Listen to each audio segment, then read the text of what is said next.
요한일서 1장 1절부터 4절을 제가 읽을 텐데요. 읽을 때 내용을 자세히 보셔야 됩니다. 설교 때 들으려 하지 마시고 읽기만 해도 사도 요한이 지금 무슨 얘기를 하려고 하시는지 금방 알 수 있으니까 1절부터 제가 읽겠습니다. 이 글은 생명의 말씀에 관한 것입니다. 이 생명의 말씀은 태초부터 계신 것이요 우리가 들은 것이요 우리가 눈으로 본 것이요 우리가 지켜본 것이요 우리가 손으로 만져본 것입니다. 이 생명이 나타나셨습니다. 우리는 그것을 보았습니다. 그래서 우리는 이 영원한 생명을 여러분에게 증언하고 선포합니다. 이 영원한 생명은 아버지와 함께 계셨는데 우리에게 나타나셨습니다. 우리가 보고 들은 바를 여러분에게도 선포합니다. 우리는 여러분도 우리와 서로 사귐을 가지기를 바라는 것입니다. 우리의 사귐은 아버지와 또 그의 아들 예수 그리스도와 함께하는 사귐입니다. 우리가 이 글을 쓰는 것은 우리 서로의 기쁨이 차고 넘치게 하려는 것입니다. 아멘.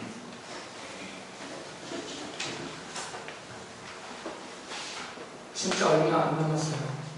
창세기부터 시작을 해서 요한계시록까지 가려면 한 두세 개만 더 하면 되는데, 제가 기대하기는 제 설교를 이렇게 들으시면서 이 성경은 무엇을 말하는 성경이구나, 그것을 아시고 여러분이 읽으시라는 것입니다.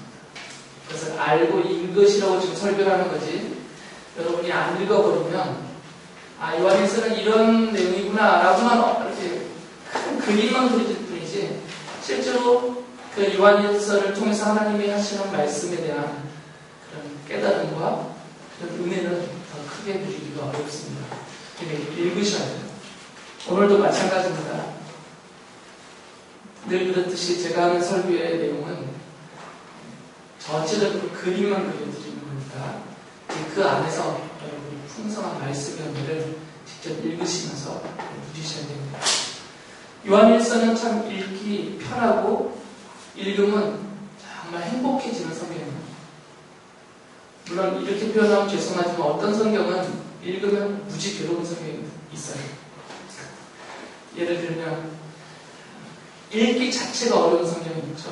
율법의 내용들, 제사법들, 이런 것들은 읽는 것 자체가 좀 힘듭니다. 또 어떤 성경은 읽으면 막 찔리는 게 너무 많아서 괴로워서 못 읽는 성경이 좀 있어요. 선지서들이 그렇죠. 그런데 이 요한일서는 읽으면 여러분의 마음이 따뜻해지고 읽으면서 이렇게 미소가 지어지면서 행복감을 얻을 수 있는 정말 읽기 편한 그런 성경입니다. 그러니까 꼭 읽으셔야 돼요. 왜 요한일서가 그런 성경인지를 이제 말씀을 드리려고 합니다. 요한일서 지금 읽어드린 이 앞에 1절부터 4절까지 보면 사도 요한이 왜 이 편지를 쓰는지를 직접 설명을 하고 있죠. 사도 요한이 쓴 성경이 여러 번 있잖아요. 앞에서부터 보면 요한복음을 썼어요. 요한복음서. 그리고 이제 편지를 세 통을 썼죠. 요한일서, 요한기서, 상서. 그리고 요한계시록을 나중에 따로 쓰고요. 그래서 이 요한 사도가 쓴 성경의 특성이 비슷하게 다 연결되어 있습니다. 그래서 요한일서를 보시면 요한복음을 읽으셨던 분들은 요한복음이 이렇게 겹쳐지는 것들을 보시게 될 것이에요. 그래서 이 요한일서의 앞에 부분의 서론에서도 요한복음 1장의 내용이 되게 겹쳐져서 나오게 되어져 있습니다. 시간이 되실 때 펼쳐놓고 비교해서 보시면 그것을 금방 알 수가 있습니다. 사도 요한이 요한일서 첫 번째 편지를 보내면서 이 편지를 내가 왜 쓴다라고 말을 하는데, 그 쓰는 자기가 편지를 통해서 내가 쓰는 게 뭔지, 뭘 쓰려고 하는지를 말을 했어요. 그게 뭐였어요? 내가 지금 이 글은 뭐에 대한 글이라고 했어요? 생명의 말씀. 나는 지금 생명의 말씀에 대해서 씁니다 라고 합니다. 그러니까 결국 요한일서는 1장부터 5장까지 그 전체 내용이 뭐에 대한 글이라는 거예요? 생명의 말씀에 대한 글이다. 그래서 요한일서 전체를 통해서 사도 요한이 첫째는 이 생명의 말씀이 무엇인지를 설명을 해요. 생명의 말씀이란 무엇인가? 다음에 두 번째로는 그렇다면 이 생명의 말씀이 우리들에게 어떤 의미가 있느냐 이것을 말을 하죠. 그리고 셋째로는 이 생명의 말씀이 과연 우리에게 가져다 주는 것이 무엇인가 이것을 말하죠. 그리고 끝으로 네 번째로는 그렇기 때문에 이 생명의 말씀을 받은 성도들은 어떻게 살아야 된다라는 권면을 맞추죠. 그림이 좀 그려지죠? 복습. 한 주 지나고 복습하면 다 까먹으니까 그때 복습. 요한일서는 지금 무엇에 대해서 쓴 글이라고요? 생명의 말씀에 대해서. 그래서 요한일서 1장부터 5장까지 전체를 통해서 이 생명의 말씀 앞에 딱 놓고 이 얘기를 하는 거죠. 그러니까 첫 번째는 뭘 얘기했다고? 이 생명의 말씀이 무엇이냐를 설명해요. 생명의 말씀이 무엇이냐. 둘째로는 이 생명의 말씀이 어떤 의미가 있느냐. 그리고 셋째로는 이 생명의 말씀이 우리에게 가져다 주는 것은 무엇인가. 그리고 마지막으로는 이 생명의 말씀을 소유하고 있는 성도들은 어떤 삶을 살아야 되는가. 이게 요한일서 전체의 뼈대예요. 이제 여기서 이제 살이 서로 붙어서 풍성해지는 것이죠. 거북한 내용이 하나도 없죠? 그걸 보면. 그래서 먼저 첫 번째로는 이 생명의 말씀은 무엇이냐를 말하는데 벌써 앞부분에서 벌써 말씀했어요. 이 생명의 말씀은 예수 그리스도시다. 이렇게 먼저 이야기를 해보셨죠. 이것은 요한복음 1장과 이렇게 같이 겹쳐진 내용입니다. 요한일서에서는 이 생명의 말씀은 태초부터 계셨다라고 말하죠. 거기 태초부터 계신 것이오라고 써있기 때문에 것이니까 이것은 이제 사람이 아닌 중성의 무엇을 가리키는 말이잖아요. 것이라는 표현을 썼으니까. 그것은 왜냐하면 말씀은 사람이 아니니까 이 생명의 말씀은 무엇이냐라고 말할 때 그래서 생명의 말씀은 태초부터 계신 것이요. 또 우리가 들은 것이요. 우리가 눈으로 본 것이요. 우리가 지켜본 것이요. 우리가 손으로 만져본 것이다 라고 말을 하면서 바로 그 생명의 말씀이 누구냐를 말하죠. 우리에게 나타나셨다는 거예요. 나타나신 생명의 말씀. 그분이 바로 하나님과 함께 계셨던 예수 그리스도십니다 라고 얘기해요. 그런데 요한복음 1장 1절에도 같은 내용이 써 있어요. 요한복음 1장 1절을 보면 태초에 말씀이 계셨다. 그 말씀은 하나님과 함께 계셨다. 그 말씀은 하나님이셨다 라고 말하죠. 그리고 쭉 그거 설명하다가 14절에 가면 바로 그 말씀 태초부터 계셨고 하나님과 함께 계셨고 바로 하나님이신 그 말씀이 14절에서는 그 말씀은 육신이 되어 우리 가운데 사셨다. 우리가 그의 영광을 보았다. 그것은 아버지께서 주신 외아들의 영광이었다. 그는 은혜와 진리가 충만하였다라고 말해요. 그래서 요한복음에서도 태초부터 계신 하나님이신 그 말씀이 우리에게 나타나신 하나님의 아들로서 오신 예수 그리스도시다라고 말을 하고 있는데 요한일서에서도 좀 같은 얘기를 하는 것입니다. 그럼 저자가 같으니까 같은 내용을 말하는 거죠. 그래서 이 사도 요한은 이 생명의 말씀이 누구냐를 바로 말할 거였어요. 예수 그리스도시다. 그리고 이어서 이 생명의 말씀인 예수께서 왜 생명의 말씀인지를 설명해요. 그 이유를. 그 5장, 요한일서 5장 20절에 보면 이런 말씀을 하셨거든요. 이분이 참 하나님이시여 영원한 생명입니다. 라고 말을 해요. 그러니까 예수님이 참 하나님이시면서 영원한 생명 그 자체다라는 거죠. 그 이유는 예수님 안에 있는 생명을 예수님이 우리에게 던져주어서 그것을 받아먹은 사람이 살아나게 하는 생명을 던져주시는 분, 그런 의미로서 요한은 설명하지 않고요. 예수님 자체가 생명이다라는 거죠. 예수님 자체가 생명이니까 예수님을 우리는 믿는다라는 것은 사도 요한의 그런 표현을 본다면 영접한다라는 것인데, 영접한다라는 건 모셔드리는 거잖아요. 그래 예수님을 영접하고 내 안에 예수님을 모셔드렸다는 얘기는 예수님이 자체가 생명이니까 그 예수님을 내가 내 안에 모셔들었으니까, 내 안에 오셨으니까 내 안에 계신 예수님. 그러니까 내 안에 뭐 생명이 있다 이렇게 말하는 거죠. 그래서 예수님은 생명 자체다라는 것입니다. 예수님을 영접한다, 모셔드린다 이런 표현을 또 길게 설명하기에는 시간이 충분치 않고요. 간략하게 말씀을 드리면 두 남자 여자가 만나서 사랑을 하게 되고 결혼을 하죠. 그리고 결혼을 한 다음에 자신의 남편으로, 자신의 아내로 받아들이죠. 사랑을 받아들이는 겁니다. 받아들이는 데에는 이 관계가 그렇게 형성이 되었다는 것을 말합니다. 여러분이 여러분의 남편을 내 남편으로 받아들인다고 해서 그 남편이 여러분의 심장 속에 들어와 있는 건 아니에요. 저 여인을 내 아내로 내가 받아들인다. 이 말은 영접한다는 것인데, 내가 받아들인다고 해서 그 여인이 내 심장 속에 들어와서, 내 마음 속에 들어와서 이 속에서 사는 건 아니란 말이죠. 내 바깥에서 살고 전혀 다른 삶을 사는 것 같은데 실제로는 나와 부부관계로 형성이 되는 거잖아요. 관계가 형성이 되는 것입니다.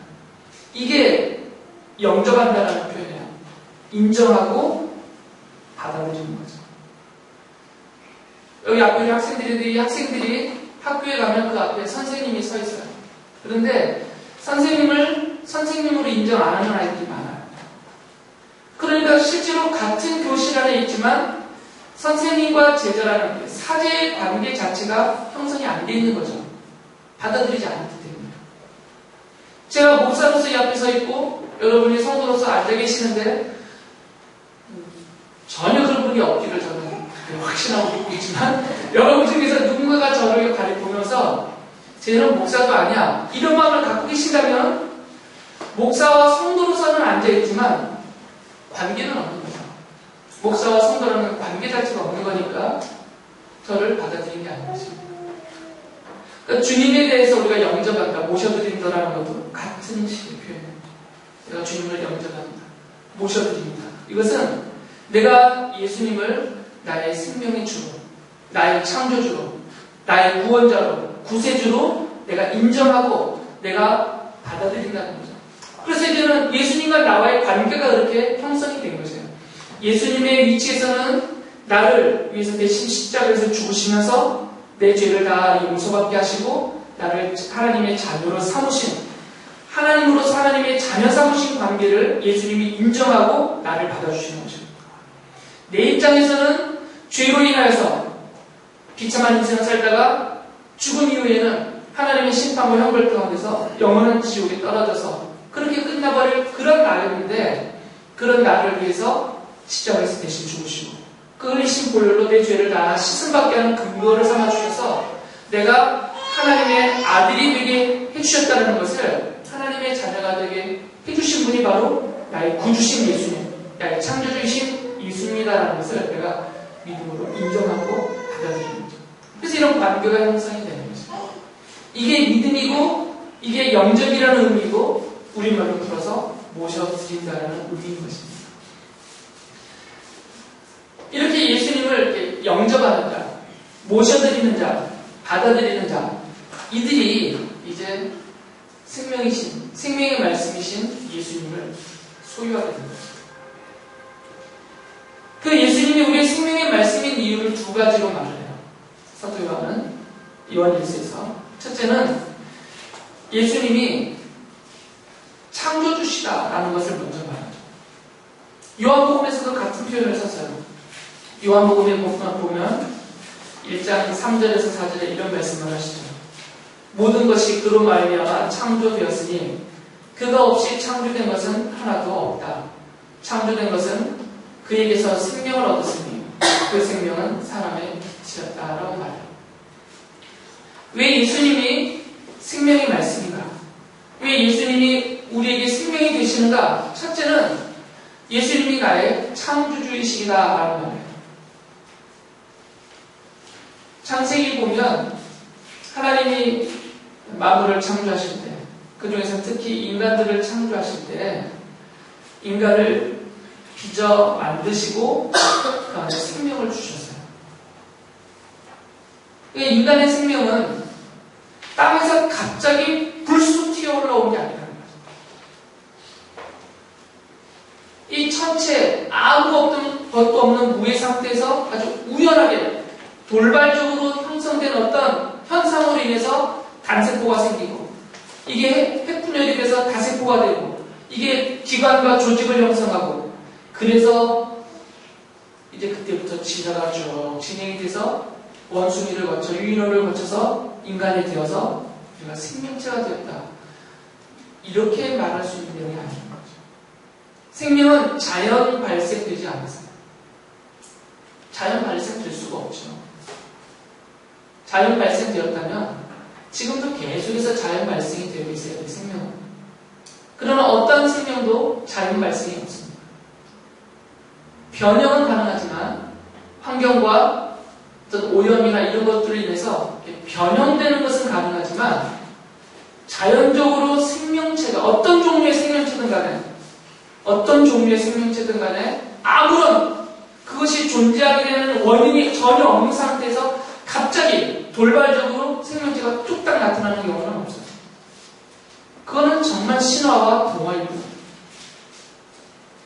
성경은 그 해답을 분명히 제시해주죠. 하나님이 창조하셨다. 그리고 하나님의 창조의 속에 부여된 생명이 담겨져 있는 거죠. 왜 예수님을 생명의 말씀이라고 하시는가? 그 예수님이 창조주시기 때문이에요. 사도행은 그것을 복음서를 통해서 계속 밝히고 강조했습니다. 예수님이 나를 만드신 분이니까 예수님이 내게 생명이시다는 거예요. 나를 만드시고 내 안에 생명을 주신 그분이 바로 예수님이시다 그 말입니다. 지금 이 자리에 있는 여러분들은 다 생명체예요. 살아 움직이고 있는 생명체인 것이죠. 여러분 안에 생명이 있다는 표현입니다. 근데 그 생명이 부모로부터 온 것도 아니고 스스로 찾아 얻어낸 것도 아니고 하나님으로부터 왔다는 거죠. 그래서 예수님이 창조주로서 나의 생명이시다라는 표현을 쓴 것입니다. 그런데 두 번째로는 왜 예수님이 내 생명이 되시냐면 이 생명의 이중성 때문이에요. 제가 그 주보 앞에다 좀 써놨지만 생명의 이중성 때문에 나온 말입니다. 생명이 있다는 얘기는 살아 움직인다는 것이죠. 그래서 이 세상에 살아 움직이는 모든 것은 어떤 존재이든 간에 살아 움직이는 모든 것은 생명이 있어요. 생명체란 말이죠. 그런데 문제는 그것은 이 자연세계에서 말하는 그런 생명이거든요. 성경이 말하는 생명은 이중성을 갖고 있다는 것이죠. 성경에서는 두 가지 생명을 말해요. 첫 번째 생명은 창조로 인하여 부여된 생명을 말하는 것이죠. 인간을 비롯해서 하나님이 창조하신 자연세계 안에 있는 모든 생명체는 하나님의 창조 때 부여받은 생명을 갖고 있어요. 그래서 살아 움직이죠. 그것이 무엇이든 간에. 그런데 성경은 또 다른 생명을 말하고 있습니다. 그 생명을 말하는데 그것은 뭐냐면 비록 살아 움직이고 있는 생명체이지만 그러나 그 중에는 죽을 자가 있다라고 말해요. 살아 움직이고는 있지만 죽었다라고 표현되는 그런 존재들이 있다는 것이죠. 이것은 앞에 서신서 공부할 때도 반복적으로 계속 말씀드렸던 거예요. 그 이유는 바로 죄 때문이다라고 성경이 말하죠. 인간의 죄를 지으면서 하나님으로부터 떨어져 나가버렸죠. 하나님을 배반하는 거예요. 이 떨어져 나간 것이 별거 아닌 것 같은 그런 아주 돌발적이고 별거 아닌 사건 같아 보이지만 그 결과는 엄청났어요. 그 결과가 뭐냐면 생명의 공급이 끝났다 버린 이것이죠. 태중에 있는 아이가 어머니의 탯줄로 연결되어서 태중에서 10개월 동안 생명의 그 영양의 공급을 받으면서 사는데 만약에 태중에 있는 아이에게 연결되어 있는 탯줄에 문제가 생겨서 탯줄이 끊어지거나 오염되거나 해버리면 이 아이는 그 태중에서 죽어버린다는 것이죠. 우리 인간도 마찬가지입니다. 하나님의 창조에 의해서 생명을 부여받고 이 땅에서 살아 움직이고 있지만 범죄함으로 인하여서 하나님을 부정하고 하나님을 거역하고 떠남으로 인해서 그 신비한 과학적으로나 논리적으로 설명되지 않는 우리의 감각기관으로는 밝혀낼 수 없는 그런 신비한 생명선이 연결되어 있었는데 하나님과 우리 사이에 이게 끊어져 버린 거죠. 그래서 생명의 공급이 끊어졌다 그 말입니다. 생명의 공급이 끊어진 현상은 우리가 결과를 보면 알아요. 점점 죽어가고 있는 거죠. 점점 죽어가고 있다가 완전히 죽어버리는 거죠. 생명의 공급이 끊어졌기 때문이에요. 우리 인간의 몸이 영양분의 공급이 계속되면 그 살아 움직이는 생명이 계속 지속이 되는데 영양분의 공급이 끊어져 버리면 우리 몸 안에 비축되어 있는 영양분을 이제 불태우면서 그 에너지로 바꾸면서 그렇게 살아요. 그런데 이 영양의 공급이 계속되지 않으면 그것이 어느 시점에 가서 어떤 사람은 뭐 40일도 살고 뭐 50일도 사는 분 있지만 최대 기치로 쳐서 100일을 산다 치더라도 양분의 공급이 아무것도 없는 상태에서 물이나 아무것도 음식의 공급이 전혀 없는 상태에서 정말 마치 어디에 매몰되어서 갇혀서 훌쩍 동북하는 상황인 것처럼 그 상황에서 이 시간이 지속되다 보면 어느 시점이 되면 결국은 죽어버린다는 거죠. 이유는 뭐냐면 영양의 공급을 못 받기 때문이에요. 수분과 영양의 공급을 못 받으면 우리 인간은 몸 안에 비축되어 있는 것만 쓰고 이것이 다 소진돼 버리면 죽어버리는 거죠. 그런데 영양이 계속 공급되면 계속 살아가는 거죠. 어느 일정한 기간 동안. 만약에 하나님으로부터 우리가 창조 때 부여받은 생명이 계속해서 그 생명의 신비한 생명의 선을 통해서 계속해서 생명이 공급되고 있다면 우리는 죽어가지도 않고 나중에 영원한 지옥의 죽음에 떨어지지 않는다라는 거죠. 근데 우리는 이미 드러난 현상이 결과로 우리에게 말해주고 있어요. 모든 인간은 죽어가고 있어요. 결국에는 다 죽어버릴 것이고 그대로 두면 영원한 죽음, 로마서 6장 33절에서 말하는 영원한 사망, 죽음에 떨어지게 되는데 그게 바로 지옥인 것입니다.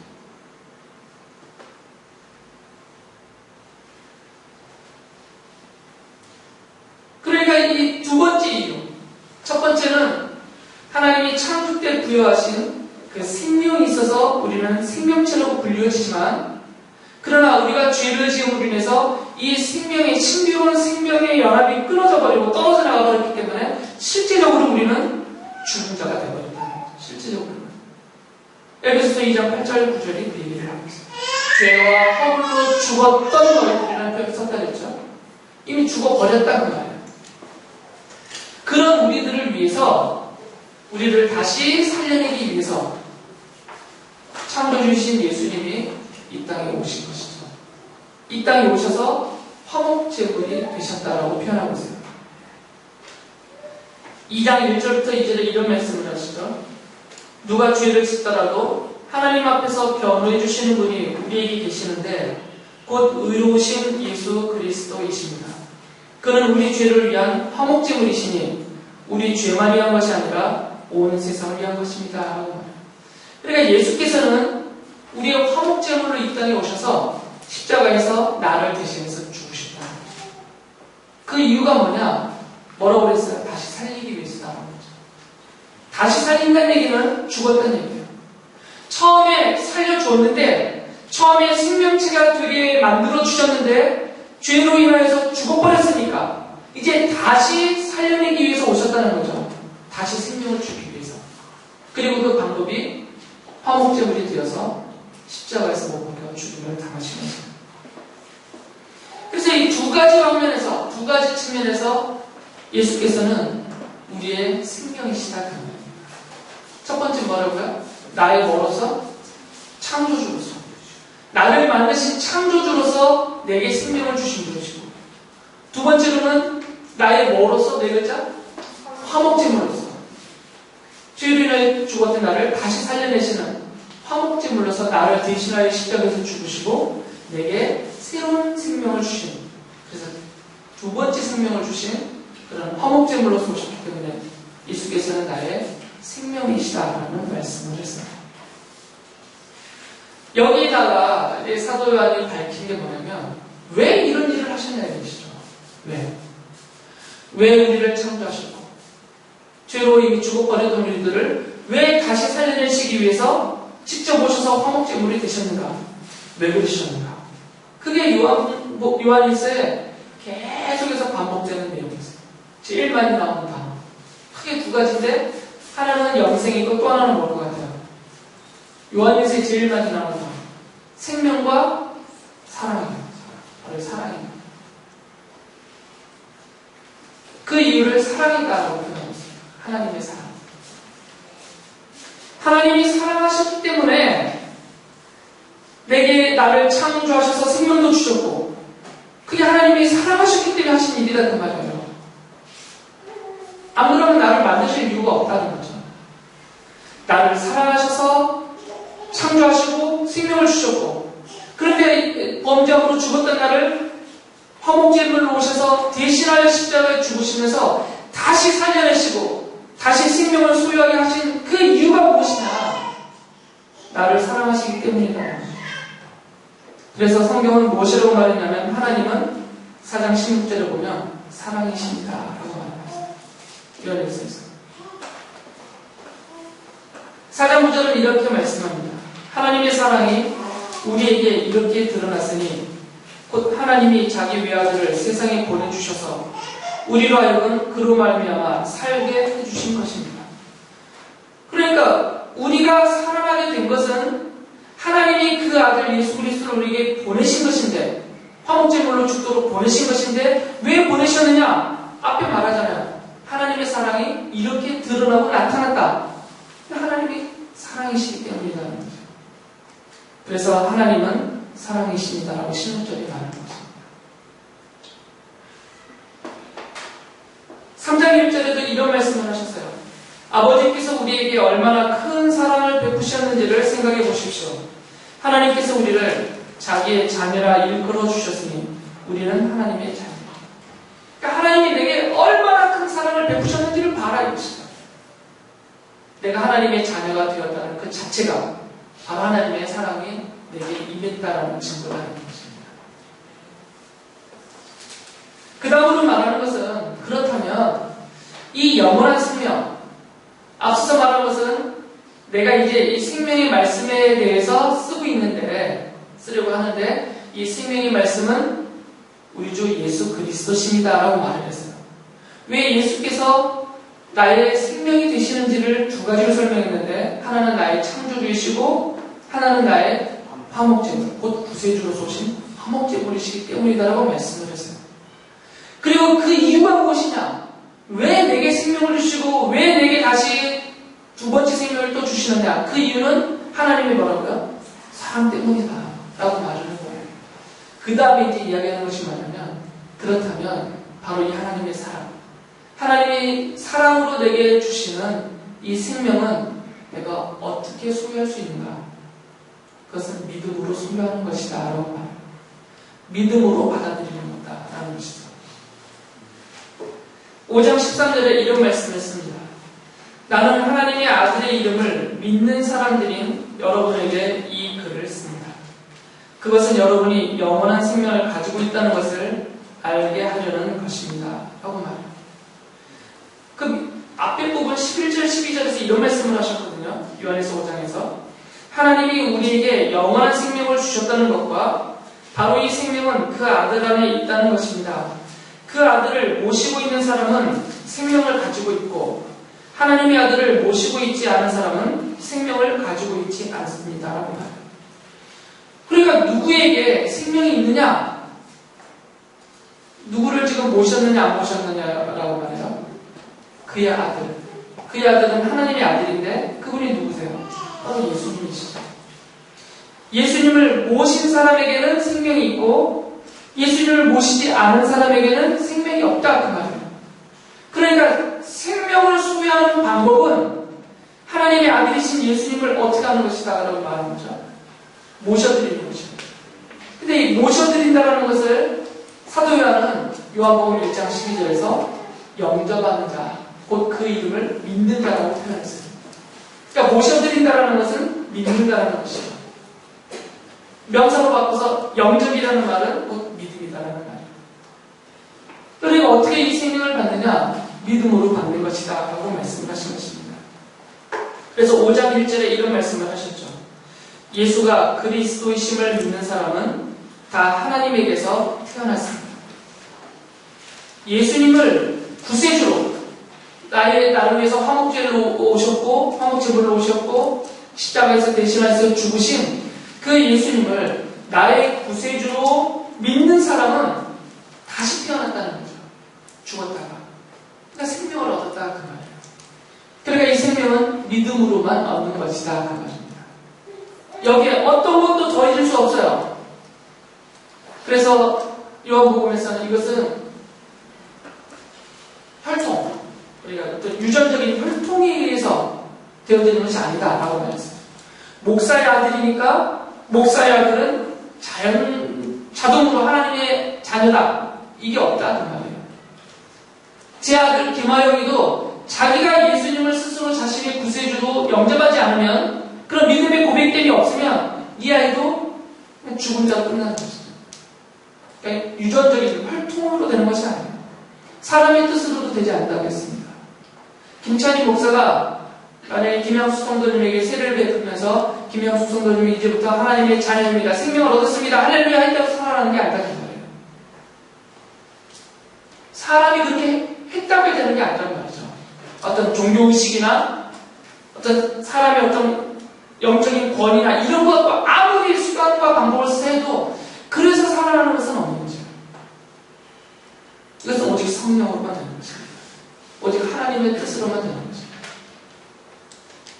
영접하는 자, 모셔드리는 자, 곧 믿는 자만 하나님의 자녀가 되고 살아난다 그 말이에요. 그래서 4장 16절도 이런 말씀을 합니다. 다시 읽어드리면 우리는 하나님이 우리에게 베푸시는 사랑을 알았고 또 믿었습니다라고 말해요. 알고 믿었기 때문에 살아났다 그 말이에요. 그러니까 하나님이 창세전에 택하셨고 또 때가 되어서 부르시고 믿음을 선물로 은사로 주셔서 믿게 하시고, 그리고 예수께서 나의 창조주이시며 나의 화목제물로 오신 나의 구세주라는 것을 알게 하시고 믿게 하신 그들이 살아난 영원한 생명을 소유한자가 되었다는 것입니다. 그러면 이처럼 영원한 생명을 소유하고 믿음으로 살아난 사람들의 상태가 어떠냐를 말해주죠. 상태. 누가 다시 살아나는지를 첫 보면 모르잖아요. 제 아내는 첫 보면 안다는데 뻥치지 말라 그랬어요. 무슨 첫 보면 아니고 자세히 봐도 모르겠던데 나는 몇 년을 두고 봐도 헷갈리던데 긴가민가하고 그냥 봐서 몰라요. 아니 누가 생명을 소유하고 있는데 여러분이 첫 보면 어떻게 합니까? 아니 교회 생활을 그렇게 20년 했던 권사님이 어느 날 봤더니 이단에 가서 거기서 전도하고 있어요. 저희 교회 다녔던 분이. 기가 막히는 일이죠. 앞에 나서 대표기도 하시고 교회 활동 많이 하셨던 분인데 그 열심으로 이단에 가서 더 열심히 하고 있어요. 난리를 났어요. 그럼 이거는 첫 봐도 모르고 자세히 봐도 모르고 오래 봐도 모르는 거예요.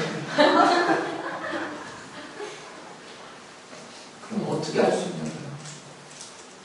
아니 다른 사람은 둘째치고 나 스스로를 봐서 내가 나 스스로를 볼 때 내게 과연 생명이 있는지, 이 영원한 생명이 있는지, 내가 정말 예수님을 나의 창조주요, 나의 구세주요, 나의 화목제물로 나를 대신 십자가에서 돌아가신 분이라는 것을 내가 정말 믿고 그 생명을 갖고 있다는 것인지를 내가 나를 봐서 알 수 있냐고요. 어떻게 알 수 있어요, 여러분? 지금 걱정과 근심을 끼치려고 하는 거 아니니까 너무 어두운 표정 짓지 말고 이걸 어떻게 알 수 있냐고 도대체. 그러니까 그 믿음을 어떻게 알 수 있냐고요. 예수 그리스도와의 사귐. 예. 사도에 바로 그 얘기를 했습니다. 그것을 어떻게 할 수 있냐면 사귐이라는 단어를 썼어요. 1장 3절에 이런 말씀을 하셨거든요. 우리는 여러분도 우리와 서로 사귐을 가지기를 바라는 것입니다. 우리의 사귐은 아버지와 또 그 아들 예수 그리스도와 함께하는 사귐입니다. 라고 말했어요. 이 사귐 속에 있느냐를 보고 알 수 있다. 그 말입니다. 살아있으면 살아계신 하나님과 그 아들 예수 그리스도와 함께 살아난 성도들과 사귐이 있다는 거죠. 그런데 이 사귐이라는 것이 관계가 형성이 안 되면 이루어질 수 없는 것입니다. 여러분이 결혼 관계를 통하여서 남편과 아내로서 관계가 형성이 되기 때문에 깊은 사귐을 하고 살아요. 그 관계가 없이 깊은 사귐을 가지면 그것은 불륜이랍니다.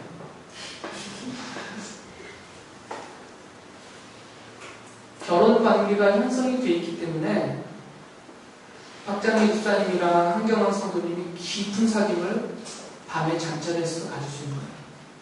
아무런 이상이 없어요. 정상이에요. 정당한 거예요. 근데 만약에 시험 들면 안 돼요. 박장미 집사님이 딴 사람하고 헷갈리겠다. 어떤 다른 모 남자와 깊은 사귐을 가졌어요. 잠자리까지. 이건 불륜이죠. 그렇다면. 이 깊은 사귐이라는 것은 관계가 형성되고 그 관계가 전제돼야만 이루어지는 것이에요. 하나님과 그 아들 예수 그리스도와 먼저 생명으로 살아난 성도들과 사귐을 가질 수 있다는 얘기는, 그리고 그 사귐을 속에서 누리고 있다는 것은 관계가 형성이 되었다가 전제가 되는 거죠. 관계가 형성이 안 되면 그 사귐은 없는 것입니다. 교회 와서 앉아있어도 안 되는 거죠. 진정한 사귐을 갖지 않기 때문입니다. 교회 와 있어도 남남이 되는 거죠. 하나님은 그냥 하나의 우상의 한 종류에 불과하게 되는 것입니다. 내가 필요할 때만 찾는 도끼리 방망이가 될 뿐인 것입니다. 사귐이라는 것은 긴밀함이 전제가 됩니다. 사귐은 긴밀함이 있을 때 사귐이 가는 거죠. 만약에 주지 언니가 남자친구가 있다고 치고, 지연아, 좋은 친구 꼭 사귀라. 그런데 하루에 카톡 한 통을 안 해. 카톡 한 번 안 날려요. 그럼 이거는 벌써 깨진 거예요. 그게 무슨 사귐이냐? 지금 제 아내가 한국에 잠깐 가 있잖아요. 요즘은 카카오톡에 보이스톡 있잖아요. 공짜. 전에는 인터넷 전화는 돈 아낀다고 하루에 한 통 했거든요. 이렇게 하고 아내를 잠자기 전에. 이게 공짜가 생기니까 수시로 전화하는 거예요. 제 아내가 이거 보면 안 되는데 항상 귀찮을 정도. 하나도 안 반가워. 너무 자주 오니까 전화가. 본인은 저를 그리워하면서 헐때 떨어져 있으니까 별것도 없어요. 중요한 얘기도 없어. 그냥 뭐해 이거예요.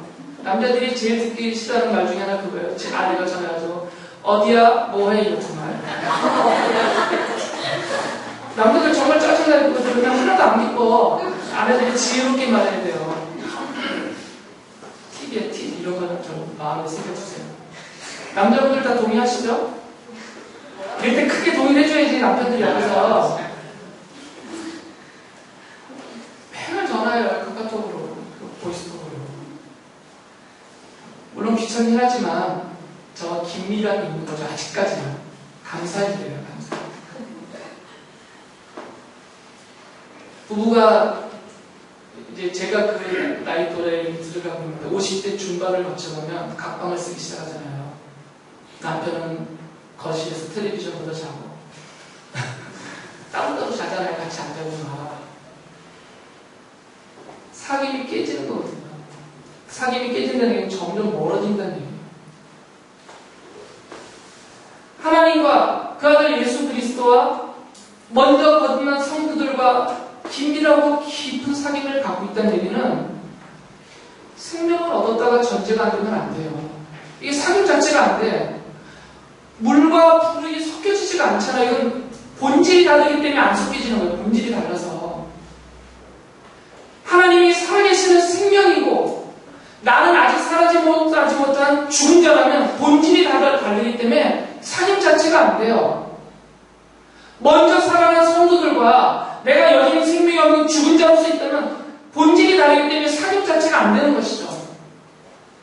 그래서 요한은 그 생명이 있다, 내가 다시 살아났다는 그 증거를 뭐라고 말하냐면 사귐이라는 단어를 쓴 거죠.